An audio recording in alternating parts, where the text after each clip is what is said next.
नजर सयानी है वो खानदानी है, जाने दिल क्या क्या खरीदे हम क्या ना खरीदे हम, क्या दे निशानी ये है मुश्किल। শান্ত পরিবেশ। মিসেস আয়ু অন্যমনস্ক হয়ে হাতের কাজ চালাচ্ছেন। মনটা বেশ অশান্ত। আজকাল সবকিছু ঠিক থাকলেও জংকুকের খবর পাওয়া যাচ্ছে না কোনো মতেই। জিওন পরিবারের একমাত্র উত্তরসূরি জংকুক। আগে পরে কেউ নেই জিওন বাড়ির। নিজের ছেলে ও ছেলের বউয়ের রেখে যাওয়া শেষ স্মৃতি জংকুক, ছেলের নিজের অংশ জংকুক, কিন্তু ছেলের রেখে যাওয়া শেষ অংশটাকেও ঠিক করে মানুষ করতে পারেননি। দায়িত্বটা অসম্পূর্ণ। অনেক চেষ্টা করেও জংকুককে স্বাভাবিক জীবন দিতে অক্ষম তারা। জংকুক ছোট থেকে জেদি রাগী একরোখা, সেই সাথে আপোষহীন ছিল। কোনো কিছুতে স্যাক্রিফাইস করে মানিয়ে নেওয়াটা ছিল জংকুকের নীতি ধর্মের বাহিরে। জংকুকের এই স্বভাবের জন্য প্রথম সমস্যা না হলেও ধীরে ধীরে সেটি কাল হতে থাকে জংকুক তাদের জন্য। জংকুকের বাবা মার মৃত্যুর পরপর সেটি ভয়ানক টাইপের কাল হয়ে দাঁড়ায় তাদের জীবনে। জংকুকের ঠিকঠাক কথা না বলা, নিজেকে গুটিয়ে নেওয়া, একাকী জীবন বেছে নেওয়া। জংকুক ছোট থেকে সবসময় কম কথা আর একা থাকতে পছন্দ করত। তবে নিজের বাবা মার মৃত্যুতে আরো বেশি একা হয়ে যায়। শত চেষ্টা করেও মিসেস আয়ু ও মিস্টার গংইউ জংকুকের একাকিত্ব দূর করতে পারেননি, বরং দিন দিন সেটা বাড়তে থাকে। পরে জংকুক কাউকে নিজের পাশে ঘেঁষতে দিত না। রোজকার স্বভাবে রাগ দেখানো, সবকিছুতে এক বাক্যে জেদ করা, ঘাটতেরামি নিয়ে বেড়ে ওঠা জংকুকের। মা বাবা হারা জংকুকও হয়ে ওঠে বেপরোয়া। মা বাবার মৃত্যুর 1 বছর পর থেকে জংকুকের অস্থির পা দুটো ছুটতে শুরু করে ভিন্ন গন্তব্যের উদ্দেশ্যে। ভিন্ন দেশ হয় জংকুকের বসবাস। আর পাওয়া যায়নি জংকুককে নিজের পরিবারে, নিজের দেশে। 18 বছর বয়স থেকে ছুটতে শুরু করে জংকুকের পা দুটো। ভিন্ন গন্তব্য, ভিন্ন পথ, ভিন্ন মঞ্জিল। প্রথম কোন দেশে আছে সেটা জানালেও বছর 2-1-এর মধ্যে সেটাও জানানো বন্ধ করে দেয় জংকুক। নিরুদ্দেশ লাপাত্তা হয়ে থাকে সবসময়। বিগত 10 বছর ধরে জংকুকের বিরতিহীন পা দুটো পথ চলা শুরু হয়েছে। কবে কখন কোথায় থাকবে জানা নেই কারো, শুধু আশায় আছে থামার। জংকুক কাউকে সেই সুযোগটাই দেয়নি কখনো নিজেকে থামানোর। মিসেস আয়ু নানান রকম পাগলামো করেছিল জংকুককে আটকিয়ে রাখার। সেই পাগলামোর সঙ্গী হিসেবে সাথে ছিলেন মিস্টার গংইউ। কখনো অসুস্থতার বাহানা, কখনো প্যারালাইজড হওয়ার অভিনয়, কখনো বা ইমোশনাল ব্ল্যাকমেল। শেষ থেকে দিয়ে জংকুককে আটকানোর চেষ্টা, কিন্তু তাতেও বিফল। কোনো কিছুতে জংকুককে আটকানো সম্ভব হয়নি। শেষ পর্যন্ত জংকুক সবকিছু শেষ করে দিয়ে ছেড়ে ছুড়ে পুনরায় নিজের গন্তব্যে চলে যায়। মাঝখান থেকে কিছু সম্পর্ক অগোছালো হয়ে গেছে।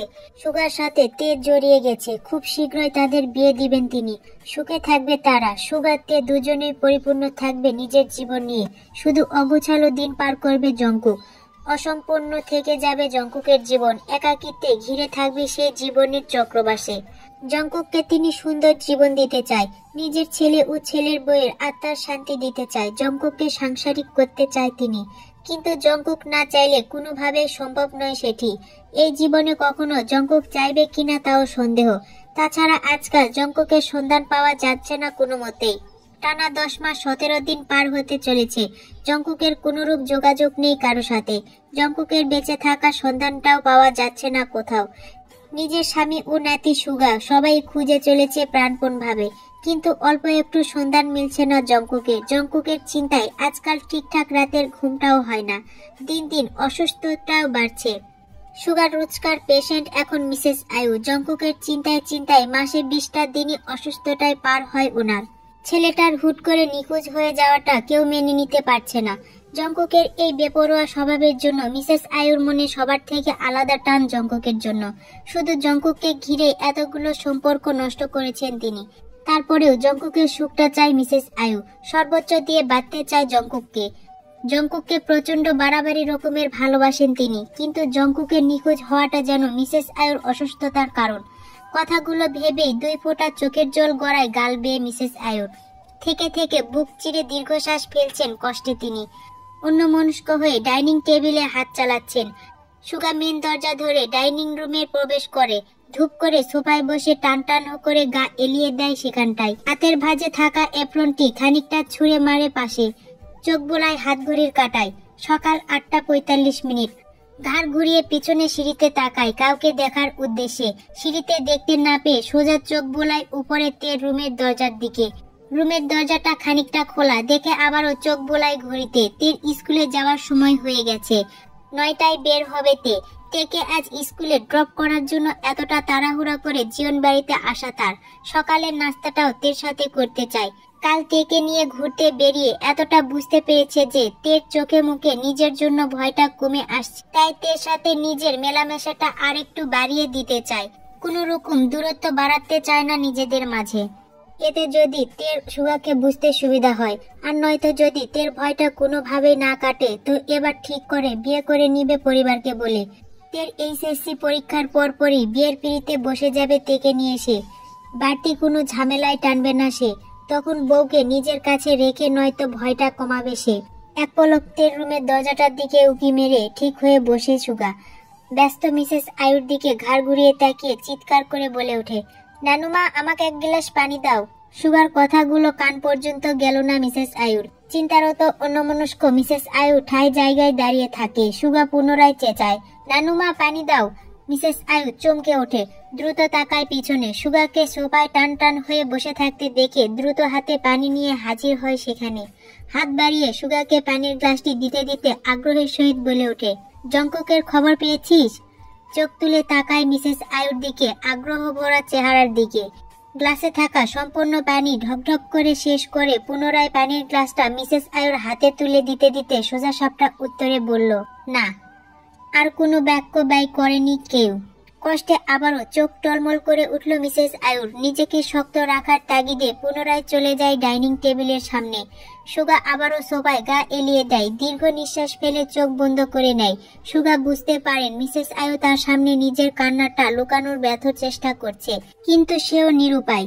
জঙ্কুক নিচ থেকে ধরা না দিলে কেউ তাকে খুঁজে পাবে না, সেটা এতদিনে ঠিক বুঝতে পেরেছে সুগা।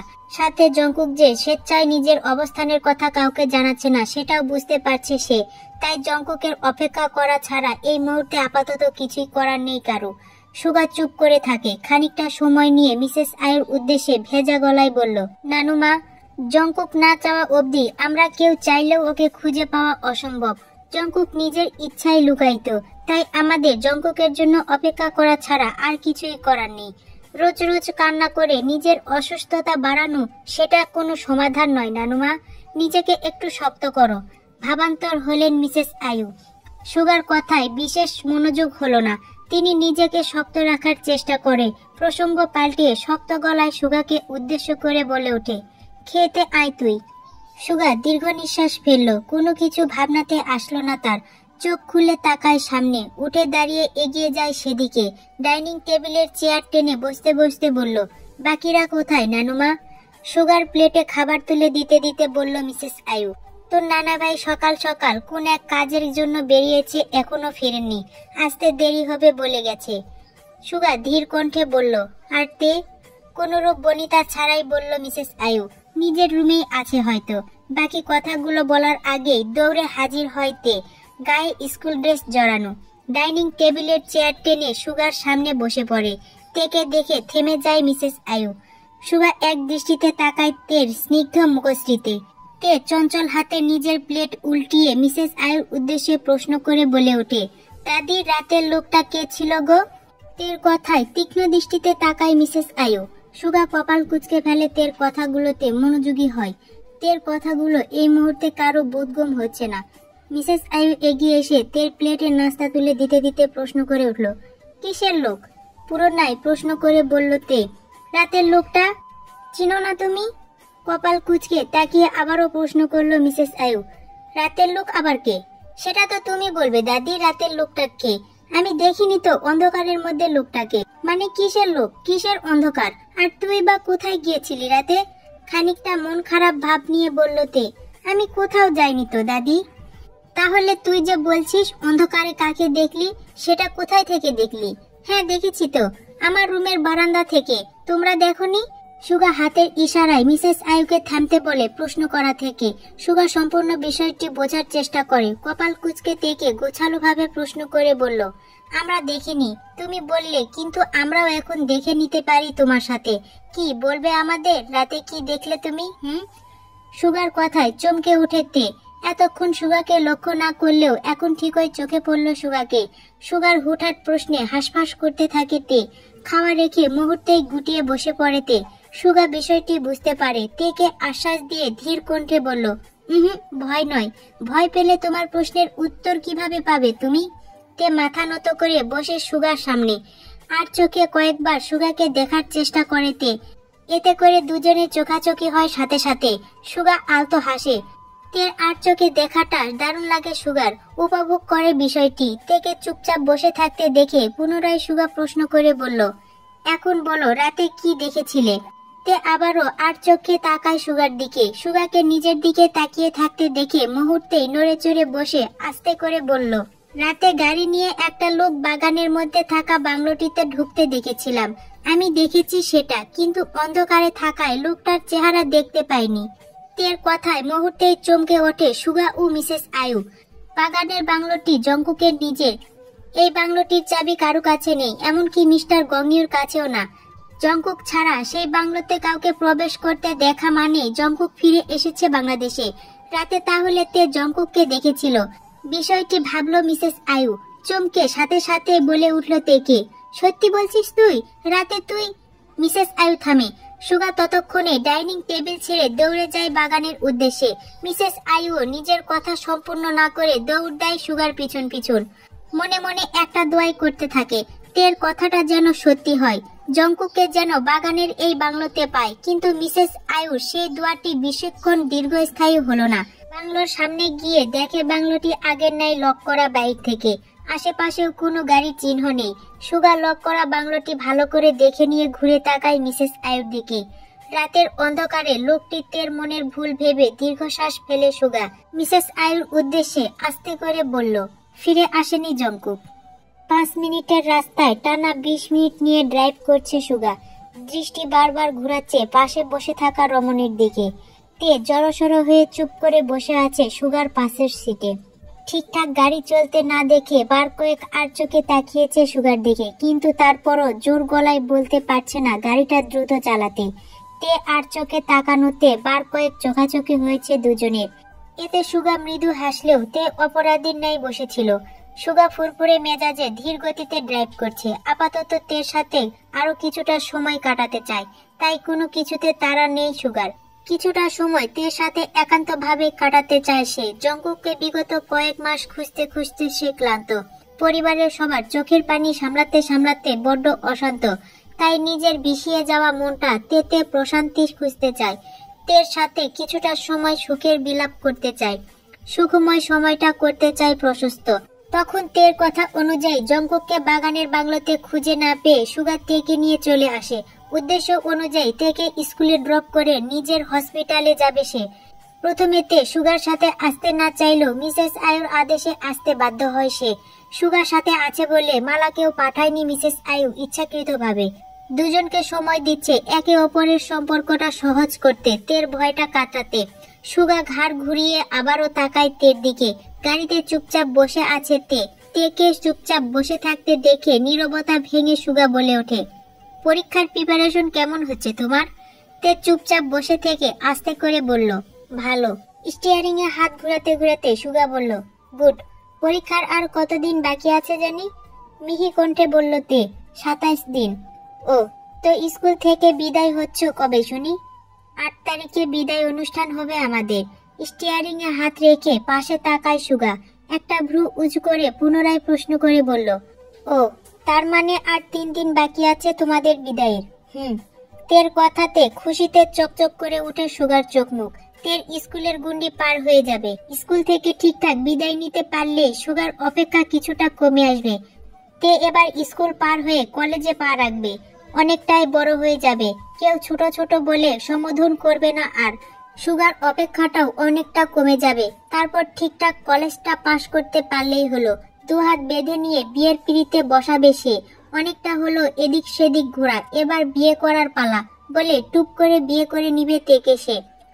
তখন মেয়েটা পুরোটা তার নামে রেজিস্ট্রি থাকবে, তার দলিল করা বউ। কথাটা ভাবতে ঠোঁট প্রসারিত করে হাসে সুগা। আজকাল সারাটা সময় এই মেয়েটার চিন্তায় চিন্তায় পার হয়। মেয়েটা যে কখন বুঝবে তার বেগতিক মনের অবস্থাটা আল্লাহই জানে। সুগা ধীর হাতে ড্রাইভ করতে করতে তাকায় তের দিকে। প্রাণবন্তর হয়ে আদেশের স্বরূপ বলে ওঠে, শোনো মেয়ে, এবার কিন্তু ঠিকঠাক স্কুল থেকে বিদায় নেবা, বুঝলা? স্কুল থেকে বিদায় নিতে নিতে মনে মনে এই শপথ করবা, তোমাকে বড় হতে হবে, তোমাকে প্রচুর বড় হতে হবে, স্কুল পেরিয়ে কলেজ শেষ করতে হবে, আর কলেজ পেরিয়ে সোজা বিয়ের আসরে। তার মধ্যে তোমাকে প্রচুর বড় হতে হবে, কেউ যাতে ছোট বলতে না পারে ততটা বড় হতে হবে তোমায়, বুঝেছো? সুগার হুটহাট খাপছাড়া কথায় মুহূর্তেই বোকা চোখে তাকাইতে। সুগার কথাগুলো যে বোধগম্য হলো না তা তের বোকার দৃষ্টিতে স্পষ্ট। এই মুহূর্তে কি বলবে সুগাকে সেটাই অস্পষ্ট তের মাথায়। তেকে নিজের দিকে ড্যাব ড্যাব করে তাকিয়ে থাকতে দেখে তৃপ্তিতা নিয়ে আবারও বলল সুগা, এই তো গুড গার্ল, এইভাবেই ড্যাব ড্যাব করে তাকাবা, বুঝলা? তোমার তাকানোতে আমার শান্তি, তাই বেশি না, সকাল বিকাল দুপুর 3 বেলা নিয়ম করে তাকালেই হবে। আমার আপাতত এতটুকুতেই চলবে, আমি আবার ধৈর্যশীল মানুষ, অল্পতেই চলবে, তবে সেটা সাময়িক সময়ের জন্য। তারপর আমার আরো অনেক কিছু চাই, আমার সেই চাওয়াগুলো আমি পূরণ করে নিব। আপাতত তুমি নিয়ম করে 3 বেলা তাকাও, সেটাই অনেক। কথাগুলো বলতে বলতে গাড়ি থামে তের স্কুলের গেটের সামনে। তের নড়চড় নেই, সুগার কথায় অবাক হয়ে হা করে তাকিয়ে আছে সেই দিকে। সুগাকে বিগত দিনে চেনার পর থেকে কখনো এমন খাপছাড়া আচরণ করতে দেখেনি তে, আজই প্রথম। সুগার যে এতটা প্রাণবন্তর জানা নেই তের, কখনো এতটা সময় দেয়নি সুগাকে নিজ থেকে, কথা বলেনি কখনো, 2-1টার কথার বেশি বলেনি সুগার সাথে। সুগা থেকে নিজের দিকে তাকাতে দেখে ড্রাইভিং স্টিয়ারিং এ মাথা ঠেকায়।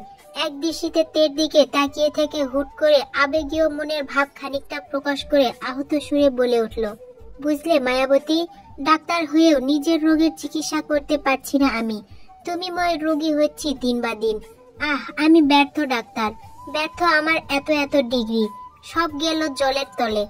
ডাক্তার হয়ে রোগীর চিকিৎসা করতে গিয়ে নিজেই রোগীর উপাধি টানতে হচ্ছে বহুমানে।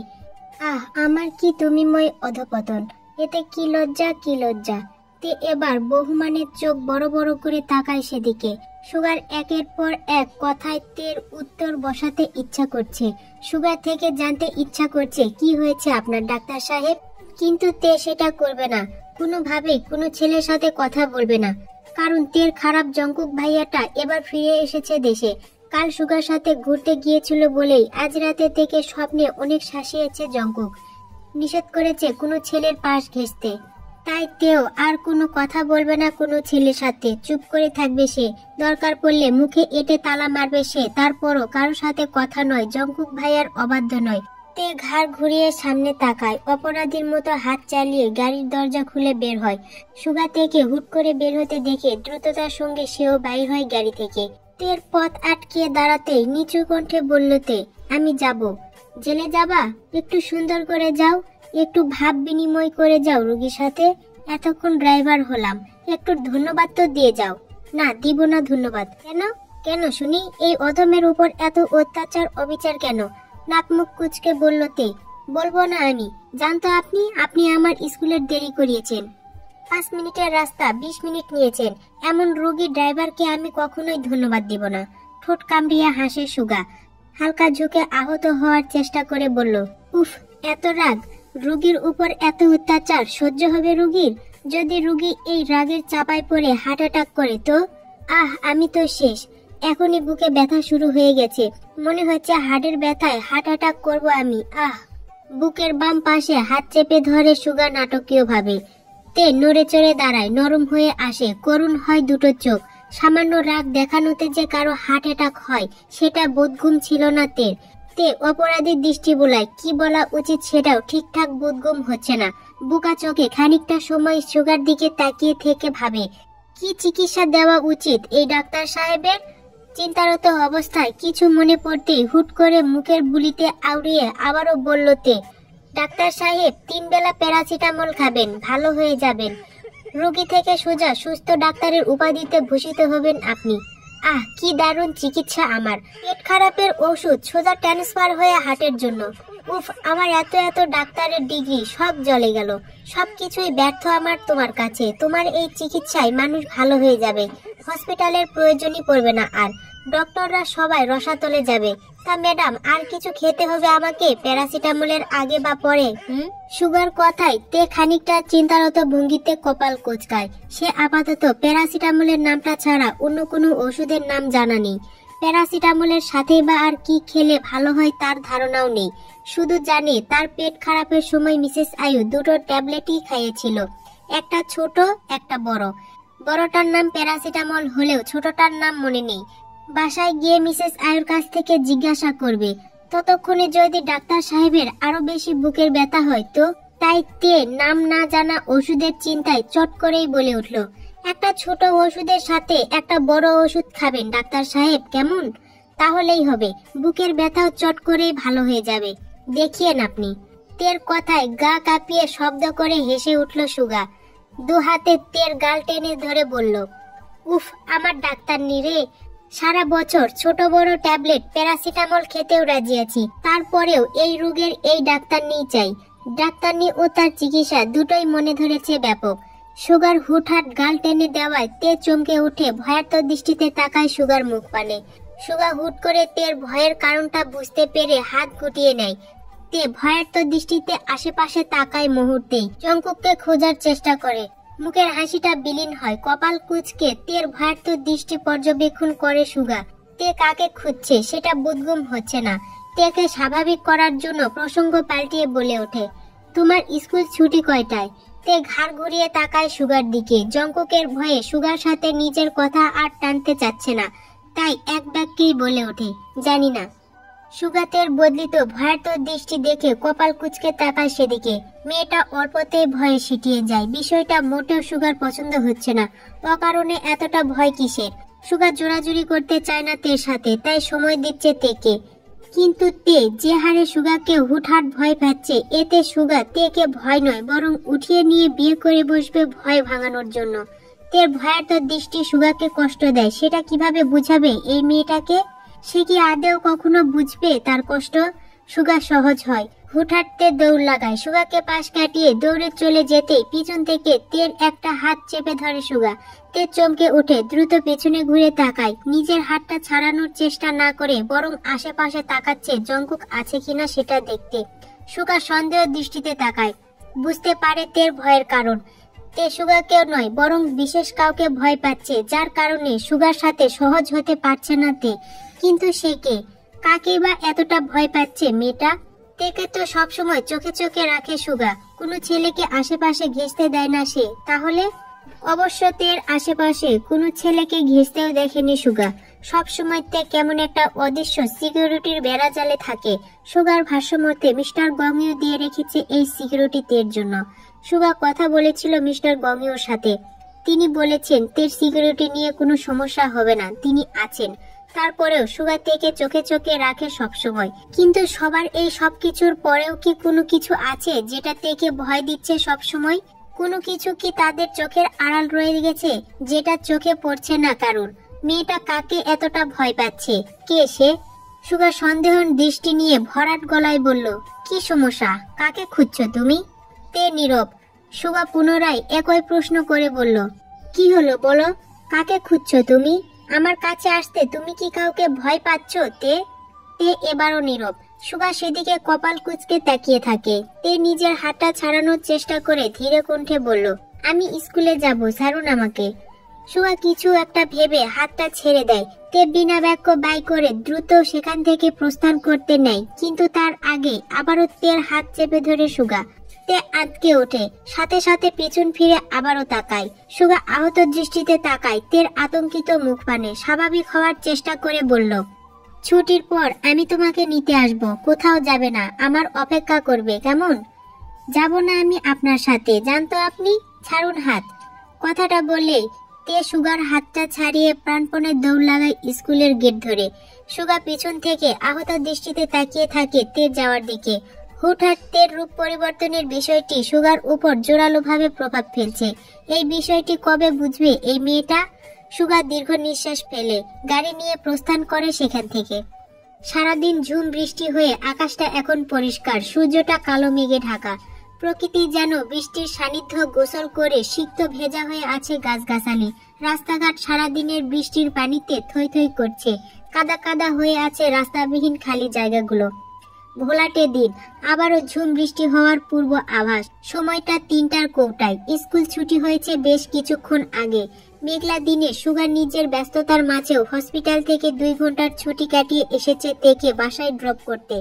যথারীতি দ্রুত গাড়ি চালিয়ে তেকে নিয়ে জীবন বাড়ির গেট ধরে ঢোকে। পুরো রাস্তায় সুগার নিচ থেকে চুপ ছিল, তেও কোনো কথা বলেনি। সুগা গাড়ি নিয়ে জীবন বাড়ির গেট পার হয়, তেকে মধ্য রাস্তায় নামায়, কারণ সে ফিরে যাবে। তাই এখানেই গাড়ি পার্ক করতে হবে কোথাও। সামনে কাদামাটিতে টইটুম্বর হয়ে আছে বৃষ্টির জন্য। গাড়ি ঘোরাতে সমস্যা হবে বিদায় তেকে বলে এখান থেকে নেমে বাসার ভিতরে যেতে সে গাড়ি পার্কিং করে আসছে 2 মিনিটের ভিতর। সুগার কথা অনুযায়ী তে বাধ্য মেয়ে নাই মাথা নাড়িয়ে সম্মতি জানায়। কাঁধে ব্যাগ নিয়ে গাড়ি থেকে নেমে সামনে হাঁটা ধরে। বাড়ির সামনে বাগানের রাস্তাটা পার হয়ে জীবন বাড়ির ভিতরে প্রবেশ করতে হবে। সুগা সময়টা দেখে নেয়, তার হাতে আরো 1 ঘন্টা 20 মিনিট সময় আছে। একেবারে লাঞ্চ করে তারপর ফিরবে হসপিটালে।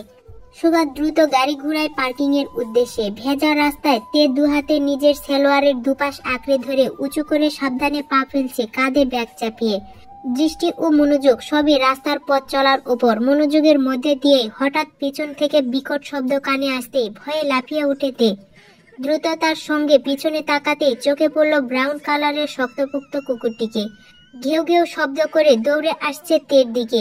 মুহূর্তেই তে চোখ উল্টায়। জীবন বাড়িতে বিশাল কুকুরের আমদানি কখন হলো? জীবন বাড়িতে তো কখনো কুকুর টাইপ কিছু দেখেনি সে, তাহলে কার এই মোটা তাজা অসভ্য কুকুরটি? তে ভয়ে উত্তেজিত হয়ে কাঁধের ব্যাগটি ফেলে চিৎকার করে হিতাহিত জ্ঞান হারিয়ে প্রাণপণে দৌড় লাগায় সামনে। আপাতত জানটা বাঁচাতে চায় কুকুরের হামলা থেকে, বাকিটা পরে দেখা যাবে। এই অসভ্য কুকুরটি কার, কি লাগে? তের পিছন পিছন কুকুরটিও দৌড়াচ্ছে। দৌড় প্রতিযোগিতায় কে কার থেকে কতটা এগিয়ে যেতে পারে সেই প্রতিযোগিতা নিয়ে এই মুহূর্তে মহা ব্যস্ত তে ও কুকুরটির মধ্যে। দুজনেই প্রাণপণ দৌড়াচ্ছে, কেউ ধরতে তো কেউ নিজের প্রাণ বাঁচাতে। সেই রাস্তার পাশে দাঁড়িয়ে হালকা সামনের দিকে ঝুঁকে বোতল থেকে পানি ঢেলে নিজের চোখে মুখে ছিটাচ্ছিল জঙ্কুক। বিশেষ একটা কাজের জন্য কাল মধ্যরাতে বাংলাদেশে আসতে হয়েছে তাকে। 1 ঘন্টা রেস্ট নিয়ে কাল রাতেই বের হতে হয়েছিল জঙ্কুককে। নিজের কাজটি সম্পূর্ণ করে মিনিট 5 হবে নিজের বাড়িতে ফিরেছে সে। এখনো নিজের পরিবারের কারো সাথে কথা বা দেখা হয়নি তার। আপাতত চোখে মুখে পানি ছিটিয়ে হালকা ফ্রেশ হয়ে ভিতরে যাবে। গায়ে কালো পোশাক জড়ানো, কালো প্যান্টের সাথে কালো শার্ট ইন করা। শার্টের হাতা দুটো কোনোই অবধি টেনে গোটানো। বাম হাতের কোনোয়ের নিচে আড়াআড়ি ভাবে টেনে কাটা ছেঁড়ার দাগ। অনেকটা সময় আগে কাটায় সেখানটায় রক্ত শুকিয়ে কালো হয়ে গেছে, কিন্তু জঙ্কুকের সেদিকে ভ্রুক্ষেপ নেই। সে নিজের কাজে মগ্ন। হঠাৎ করে মেয়েলির চিৎকার কানে ভেসে আসতে জঙ্কুক থামে। বোতলটা চেপে ধরে কপাল কুঁচকে পিছনে ঘুরে তাকায়। দৃষ্টি মেলে ঠিকঠাক সামনে দেখার আগেই জঙ্কুকের চওড়া প্রশস্ত বুকে হামলে পড়ে কেউ। আকস্মিক ঘটনায় জঙ্কুক নিজের ব্যালেন্স হারিয়ে গিয়ে পিছনের কাদায় পড়ে। সাথে সাথে তেও পড়ে জঙ্কুকের বুকের উপর। কিন্তু এতে ঘটে যায় এক অপ্রত্যাশিত ঘটনা। তের কপাল গিয়ে ঠেকে জঙ্কুকের ঠোঁটের উপর। অনাকাঙ্ক্ষিতভাবে হওয়া চুম্বনটির জন্য কেউ প্রস্তুত ছিল না।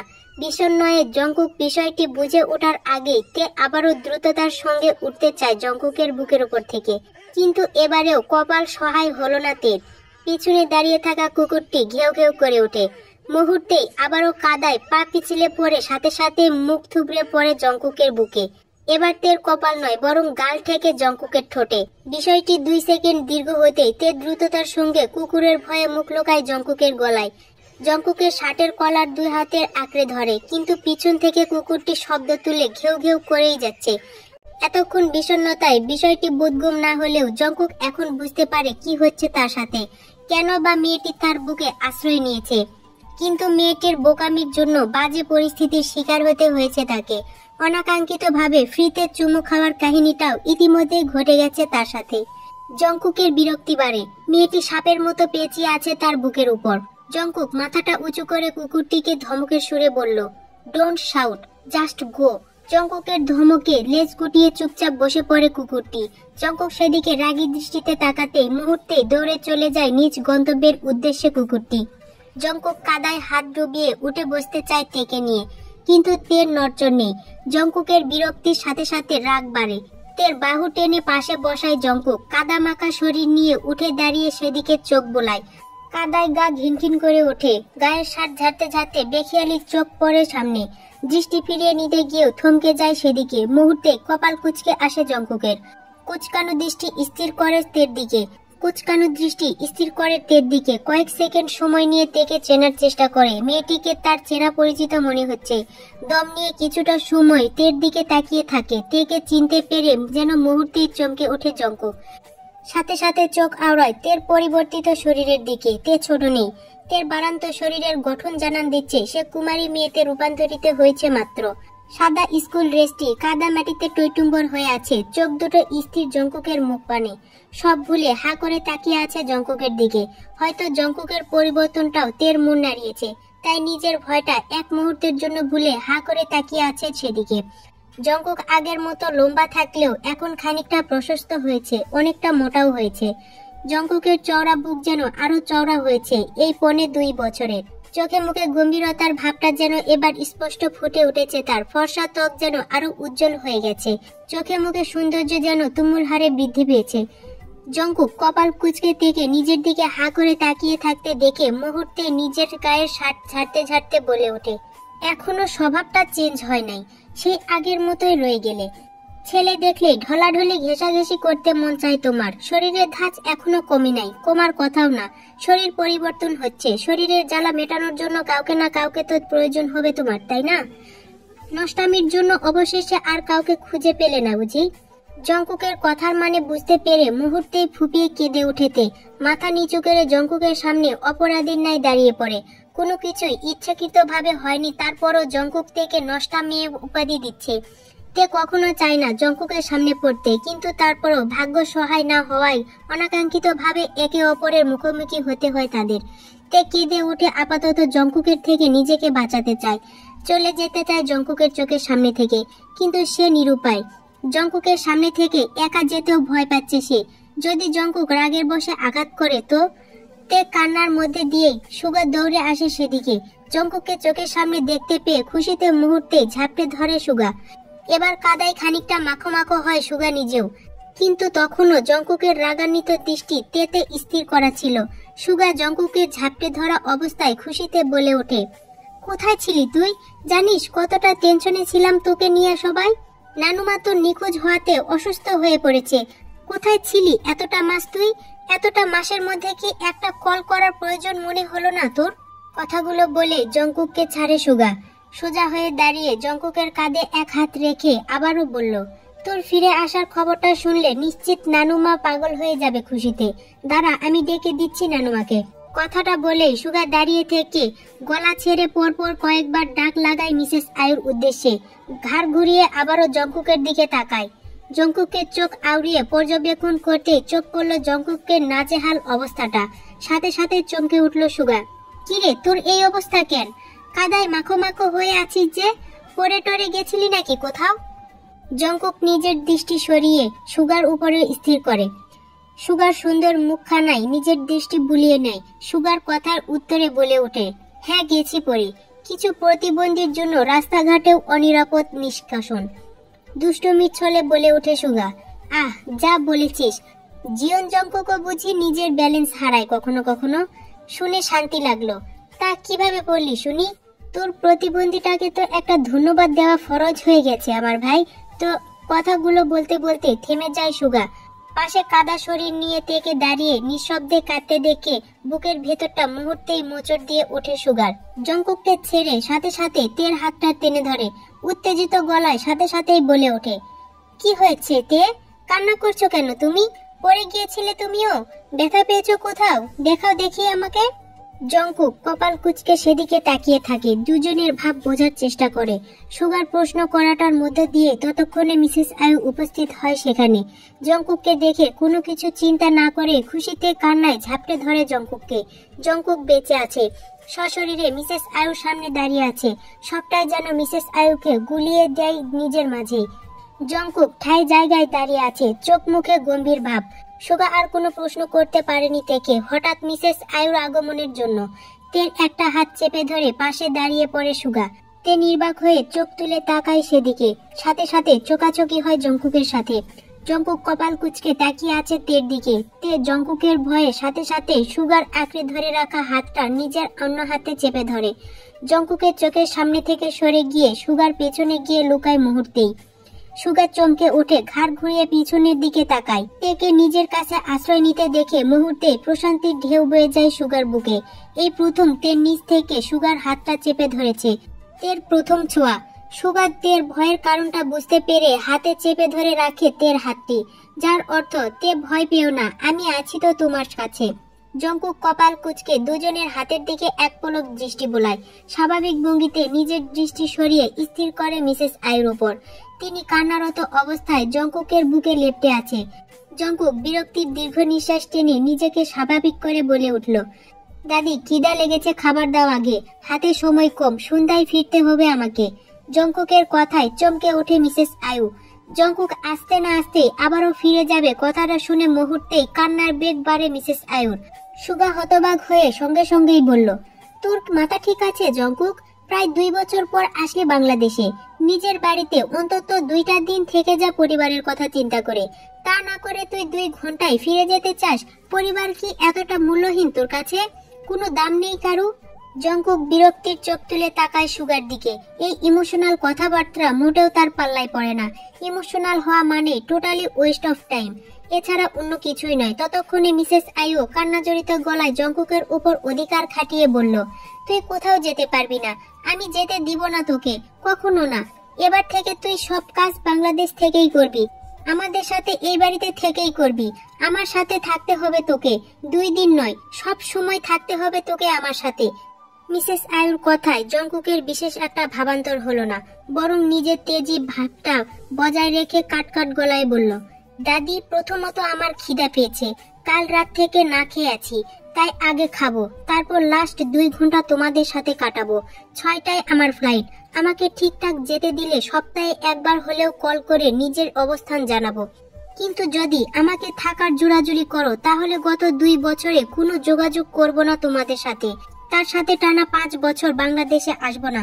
বাংলাদেশে আমার অসহ্য লাগে দাদি, তাই বাড়িতে থাকা অসম্ভব। এবার তুমি ঠিক করো তুমি কি করবে। চয়েস ইজ ইয়োর্স দাদি। আমাকে খাইয়ে ঠিকঠাক বিদায় দিবে নাকি জোরাজুরি করে আমার সাথে নিজেদের যোগাযোগটা বিচ্ছিন্ন করবে, কোনটা? মিসেস আয়ু মুহূর্তেই থমকে যান। জঙ্কুক ঘাটতেরা মানুষ, নিজের কথায় আটকে থাকবে, কারো কষ্ট কখনোই চোখে পড়ে না তার। মিসেস আয়ুর বুক ভার হয়ে আসে চাপা কষ্টে, মুখ ফুটে জঙ্কুককে কিছু বলতেও পারছে না, হিতে বিপরীত হবে বলে। তাই তিনি নীরবে চোখের পানি বিসর্জন দিচ্ছে জঙ্কুকের দিকে তাকিয়ে থেকে। পাশ থেকে সুগা জঙ্কুকের এমন খাপছাড়া কথায় রাগান্বিত কণ্ঠে বলল, জঙ্কুক তোর সমস্যা কি? হ্যাঁ কি হয় অসুস্থ মানুষটার সাথে 2টা দিন কাটালে তোর এতটা বেপরোয়া কেন তুই? 2টা দিন সময় হয় না তোর কারোর জন্য? কাউকে হারানোর ভয় কি তোর বুক কাঁপে না? সুগার কথায় চাপা রাগ নিয়ে তিরতির মেজাজে বলল জঙ্কুক, না কাঁপে না বুক, দুনিয়ায় কোনো কিছু হারানোর ভয় নেই আমার। মানুষ নিজের প্রয়োজন বেঁধে একে অপরের সাথে জড়িয়ে সেটা হারানোর জন্য নিজের ভয়কে সৃষ্টি করে।